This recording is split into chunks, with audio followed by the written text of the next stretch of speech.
नमस्कार दोस्तों, स्वागत है आप सभी का एक बार फिर से हमारे इस चैनल द अंशु वॉइस पर। दोस्तों, अगर आप जीवन में कुछ नया सीखना चाहते हैं तो इस चैनल को सब्सक्राइब अवश्य करें। बुधवार का दिन गौरीपुत्रम भगवान श्री गणेश को समर्पित है। इस दिन गणेश जी की पूजा अर्चना की जाती है। भगवान गणेश विघ्नहर्ता माने जाते हैं। कहा जाता है कि गणेश जी जिन जातकों पर प्रसन्न होते हैं उनकी सभी विघ्न बाधाएं दूर हो जाती है। ऐसे में गणेश जी की कृपा पाने के लिए बुधवार के दिन उनकी आराधना जरूर करनी चाहिए। शाह मित्रों में भी मान्यता है कि जिस जगह विघ्न विनाशक का वास होता है वहां रिद्धि सिद्धि शुभ लाभ और मां लक्ष्मी भी विराजती हैं। भगवान गणेश की कृपा से जातक के जीवन में सब मंगल ही मंगल होता है। बुधवार का दिन बिगड़े कामों को बनाने के लिए उत्तम माना जाता है। साथ ही इस दिन कुछ उपाय करने से विघ्नहर्ता श्री गणेश की कृपा प्राप्त होती है और जीवन के सभी कष्ट दूर होते हैं। तो चलिए जानते हैं बुधवार के उपाय। हमारे शास्त्रों और पुराणों में कई रहस्यमय मंत्रों के बारे में बताया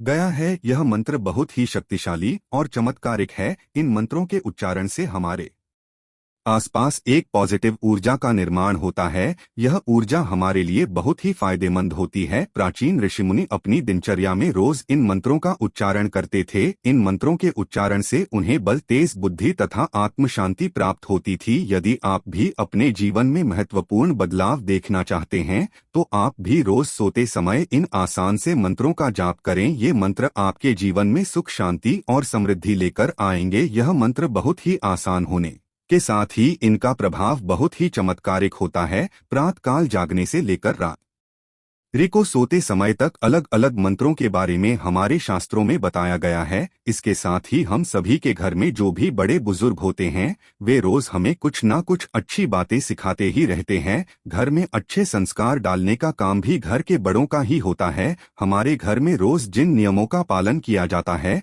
उन्हीं नियमों पर हमारे घर की परिस्थिति निर्भर करती है। हमारे घर में यदि रोज अच्छी बातों का पालन किया जाता है और घर के लोगों में नियमबद्धता हो तो वहां सदैव सुख, समृद्धि और शांति रहती है। और यदि हमारे घर में किसी भी प्रकार का अनुशासन नहीं है और ना ही कोई नियम कायदे बनाए गए हों, बड़े बुजुर्गों की सीखों को अनदेखा किया जाता हो तो उस घर में सदैव कलह है और दुख की परिस्थिति बनी रहती है। भगवान श्री कृष्ण ने गरुड़ जी को मनुष्य के आचार विचार संबंधी बहुत ही महत्वपूर्ण ज्ञान दिया है। यदि मनुष्य शास्त्रों के नियमों का पालन सही से करता है तो उसके जीवन से 90% परेशानियां अपने आप ही खत्म हो जाएंगी। शास्त्रों के ये नियम हमारे शरीर को स्वस्थ रखते हैं, हमारे मन को भी शांत रखते हैं। इन नियमों का पालन करने पर आप कभी मानसिक रूप से बीमार नहीं होंगे। इसके इन नियमों का पालन नित्य किया जाए तो हमारे जीवन से दुख और दरिद्रता भी समाप्त हो जाती है और परिवार में सुख शांति आती है।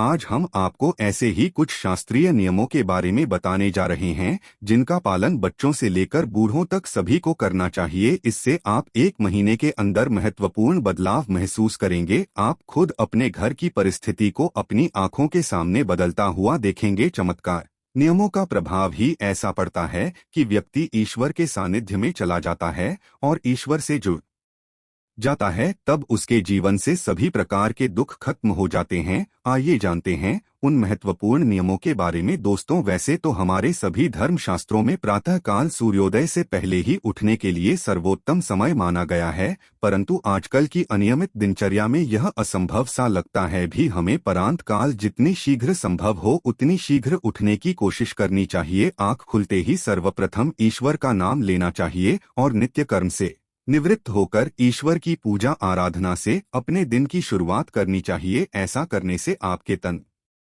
और मन में नई चेतना और पॉजिटिव ऊर्जा व्याप्त होती है जो दिन भर आपको अच्छी बातों की ओर प्रवृत्त करती है। यदि संभव हो तो सूर्योदय के समय सूर्य देवता को अर्घ्य जरूर दें। सूर्य को अर्घ्य देने के साथ ही सूर्य नमस्कार करने की भी आदत डालें। सूर्य नमस्कार एक सर्वांगीण व्यायाम होने के साथ ही सूर्य देवता के प्रति अपनी कृतज्ञता व्यक्त करने का माध्यम भी है। सूर्य मंत्रों के साथ सूर्य नमस्कार करने से मानसिक प्रसन्नता और शांति मिलती है और साथ ही निरोगी काया और जीवन के प्रति उत्साह भी जागृत होता है। इसलिए रोज सूर्योदय के समय सूर्य देवता को नमस्कार करने की आदत डालें। दोस्तों, पेड़ पौधों को ईश्वर का विशेष आशीर्वाद प्राप्त रहता है। ऐसे पेड़ पौधों की हमारी हिंदू संस्कृति में भगवान की तरह ही पूजा की जाती है। ऐसा ही एक अत्यंत पवित्र पौधा है तुलसी का पौधा। यह पवित्र पौधा हर हिंदू घर में होना ही चाहिए। शास्त्रों में कहा जाता है कि जिस घर में तुलसी वृंदावन नहीं है वहाँ श्री हरि का वास भी नहीं है,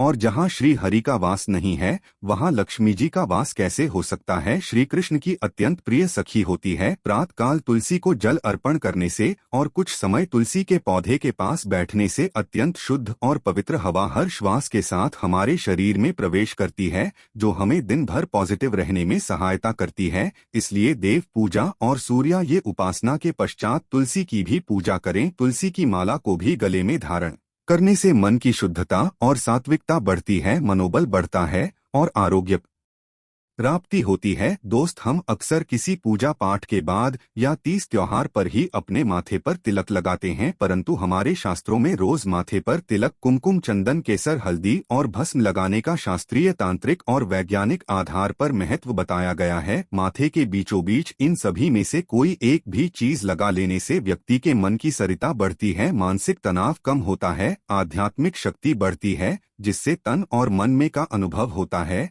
और बुरी शक्तियां चाहकर भी हमारे आसपास नहीं आती है। इसलिए रोज पूजा के बाद अपने माथे पर तिलक लगाना चाहिए। दोस्तों, घर में रोज शुद्ध और सात्विक भोजन बनाना चाहिए और सबसे पहले भगवान को भोग लगाकर फिर सबने खाना चाहिए। सदैव पहली रोटी गोमाता की और आखिरी रोटी कुत्ते की निकालनी चाहिए और उन्हें खिलाना भी चाहिए। संध्या काल में भी नियमित रूप से अपने पूजा स्थान पर दीपक अवश्य जलाए। साथ ही हो तो घर के सभी सदस्य मिलकर ईश्वर की उपासना करें और श्लोक, भजन या मंत्रोच्चार करें। भगवत गीता या रामायण जैसे पवित्र ग्रंथों का पठन करना भी श्रेष्ठ होता है। इससे घर का वातावरण सुखद और शुद्ध होता है और साथ ही घर के लोगों में सुसंस्कार भी जागृत होते हैं। शाम को तुलसी के पास भी दिया जलाए, घर की सारी नकारात्मकता चुटकियों में दूर हो जाती है। घर में नियम रूप से छोटे ही सही परंतु धार्मिक अनुष्ठान आयोजित करते रहे, इससे आपका पुण्य द्विगुणित हो जाता है। दोस्तों, जिस प्रकार हमें प्रातःकाल उठकर सबसे पहले ईश्वर का स्मरण करना चाहिए, उसी तरह रात्रि में सोने के पहले भी ईश्वर को स्मरण करके ही सोना चाहिए। हर अच्छी बात के लिए आभार प्रकट करना चाहिए और हर